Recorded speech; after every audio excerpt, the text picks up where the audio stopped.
Hello viewers, welcome back to my channel Mithun Mampi ব্লগে তোমাদের সকলকে ওয়েলকাম জানিয়ে চলে এসেছি আজকে আবার একটা নতুন রেসিপি নিয়ে। কেমন আছো তোমরা সবাই? আশা করি তোমরা সবাই ভালো আছো। আমি তো ভীষণ ভালো আছি তোমাদের ভালোবাসায়। তো চলো ভিডিওটা স্কিপ না করে পুরোটা দেখার রিকোয়েস্ট রইল। সবার প্রথম বলে নিই, যারা চ্যানেলটা নতুন দেখছো প্লিজ চ্যানেলটা সাবস্ক্রাইব করে দিও। আর যদি আমার আজকের ভিডিওটা তোমাদের ভালো লেগে থাকে তাহলে প্লিজ একটা লাইক কমেন্ট শেয়ার করে দিও।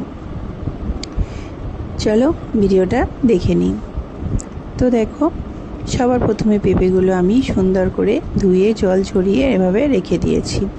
রান্নাটা করার জন্য এখানে টমেটো পেস্ট করে নিয়েছি, আদা জিরে আর ধনে আমি বেটে নিয়েছি। এইবার কেটে রাখা পেঁপেটাকে আমি এইভাবে কুড়ে নিয়েছি।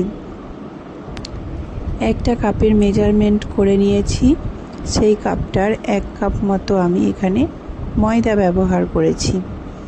যে কাপের মেজারমেন্ট করে ময়দা নিয়েছি সেই কাপের আধ কাপ মতো আমি নিয়েছি দেখো অ্যারারুট নিয়েছি।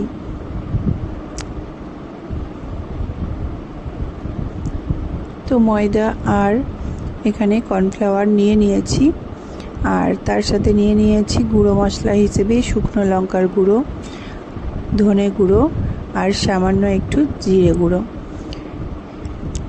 স্বাদ মতো এখানে নুন নিয়ে নেব, আর নিয়ে নেব পরিমাণ মতো চিনির দানা। তো দেখো চিনির দানা নিয়েছি। তো এই সব কটা উপকরণ আমি সুন্দর করে মেখে নেব। অনেকটা সময় নিয়ে মাখাটা করতে হবে যেন দলা পাকিয়ে না থাকে।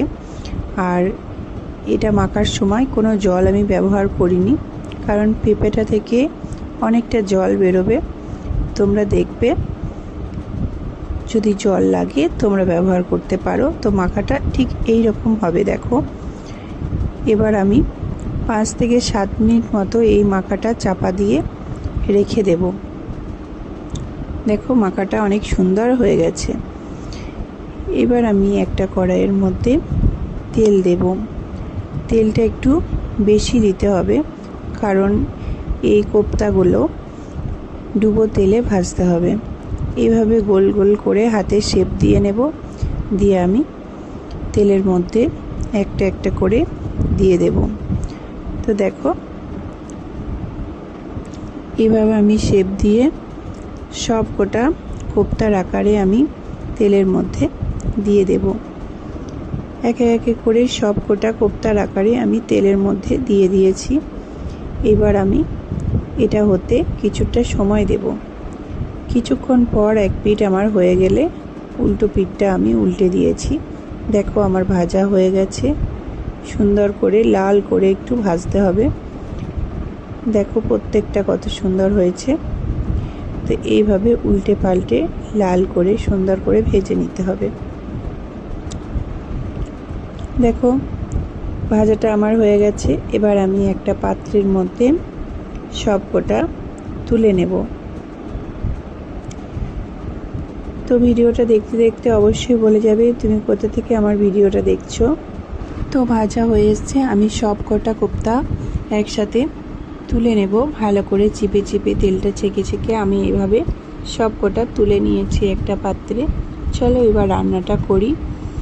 এতটা তেল আমার লাগেনি, তেল কিছুটা কমিয়ে নিয়েছিলাম। এবার ওই তেলটার মধ্যেই আস্ত জিরে, 1 টুকরো দারচিনি আর 2টো শুকনো লঙ্কা ফাটিয়ে নিয়েছিলাম, দিয়ে ফোড়ন হিসেবে আমি তেলের মধ্যে দিয়েছিলাম। কিছুক্ষণ নাড়াচাড়া করে নেব এইভাবে লঙ্কাটা ভাজা হওয়া পর্যন্ত। একটা খুব সুন্দর স্মেল বেরোবে, সেই অবস্থায় বেটে রাখা মশলা আমি অ্যাড করে দেব। আদা জিরে ধনে বাটার মশলাটা আমি অ্যাড করে দিলাম। কিছুক্ষণ নাড়াচাড়া করে নিলাম। কিছুক্ষণ নাড়াচাড়া করে নিয়ে এখানে গুঁড়ো মশলা হিসেবে আমি হলুদ গুঁড়ো, ধনে গুঁড়ো, লঙ্কার গুঁড়ো, জিরে গুঁড়ো, স্বাদ মতো নুন আর সামান্য চিনির দানা দিয়ে দেব। তো দেখো সামান্য চিনির দানা দিয়ে নিলাম। এবার আমি মশলাটা ভালোভাবে কষিয়ে নেব। মশলাটা ততক্ষণ কষাবো যতক্ষণ মশলার গা থেকে তেল না ছাড়ে। তো দেখো মশলাটা আমি সুন্দর করে কষিয়ে নেব। মশলা আমার কষানো হয়ে গেছে, মশলার গা থেকে প্রায় তেল ছেড়ে দিয়েছে। এই অবস্থায় আমি টমেটো পেস্টটা দিয়ে দেব। ভিডিওটা দেখতে দেখতে অবশ্যই বলে যাবে তুমি কোথা থেকে আমার ভিডিওটা দেখছো। সারাদিন শত ক্লান্তির মাঝে, শত কাজের চাপের মধ্যে এই এত ভিডিও করা তোমাদের একটু ভালোবাসা পাওয়ার জন্য। তোমাদের একটা কমেন্ট আমাকে নতুন নতুন ভিডিও বানানোর উৎসাহ যায়। তো তোমরা আমাকে অবশ্যই কমেন্ট বক্সে জানাবে। তো দেখো টমেটোর পেস্টটা মিশিয়ে নিয়েছি, আরও কিছুক্ষণ নাড়াচাড়া করব। মশলার গা থেকে তেল না ছাড়া পর্যন্ত আবার অপেক্ষা করব। তো দেখো মশলাটা আমার কষানো হয়ে গেছে। আরও একটু হাতে সময় নিয়ে মশলাটা কষে নিতে হবে। মশলাটা যত কষিয়ে নেব মশলার গা থেকে তেল ছাড়া পর্যন্ত, রান্নাটা খেতে ততটা টেস্ট হবে আর রান্নার কালারটাও অনেকটা সুন্দর আসবে। তো দেখো কড়াইয়ের গায়ে লাগা লাগা হয়ে এসছে, মশলাটা আমাদের একদম ভাজা হয়ে গেছে। এই অবস্থায় আমি জল অ্যাড করে দেব। তো তোমরা যে যেরকম পরিমাণ গ্রেভি খাবে সেরকম পরিমাণ জল অ্যাড করবে। আমি বলবো এই রান্নাটাতে জলের পরিমাণটা একটু বেশিই রাখতে, কারণ কোপ্তাগুলো একটু জল টানবে। তো জল দিয়ে মশলা ভালোভাবে মিশিয়ে নিলাম। এবার আমি ভেজে রাখা কোপ্তা দিয়ে দিলাম।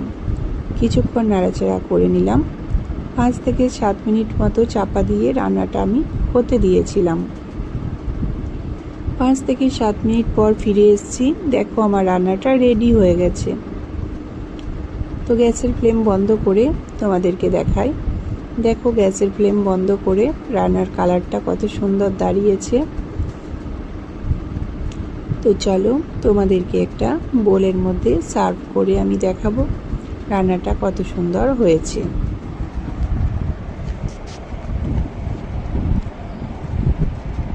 তো আমি একটা বোলের মধ্যে সার্ভ করে নিয়েছি। আমার গ্রেভির পরিমাণটা দেখেছো কতটা রেখেছি। এরকম গ্রেভি রাখবে। 2 পিস কোপ্তা কারি দিয়েই ভাত খাওয়া হয়ে যাবে প্রায়। মাছ মাংস ডিমকে হার মানাবে এই কোপ্তা কারির রেসিপি। অবশ্যই বাড়িতে একবার বানাবে, রিকোয়েস্ট রইল। আশা করছি তোমাদের অনেক ভালো লাগবে। তো দেখো কালারটাও কত সুন্দর দাঁড়িয়েছে আর কোপ্তাগুলোও কি সুন্দর একদম হয়ে আছে। তো এই ছিল আমার আজকের ভিডিও। কেমন লেগেছে আমার আজকের ভিডিও অবশ্যই কমেন্ট বক্সে জানাতে ভুলবে না। আর তুমি যদি আমার চ্যানেলে নতুন হও চ্যানেলটা সাবস্ক্রাইব করে দেওয়ার রিকোয়েস্ট রইল। তো আজকের মতো এখানেই বিদায় নিচ্ছি। সবাই ভালো থেকো, সুস্থ থেকো, সবাইকে ভালো রেখো আর আমাকে অনেক অনেক ভালোবাসা দিও। আজকের মতো এখানেই টাটা। বড়দের প্রণাম আর ছোটদের ভালোবাসা নিয়ে আমি ভিডিওটা এখানেই শেষ করছি। সবাইকে টাটা।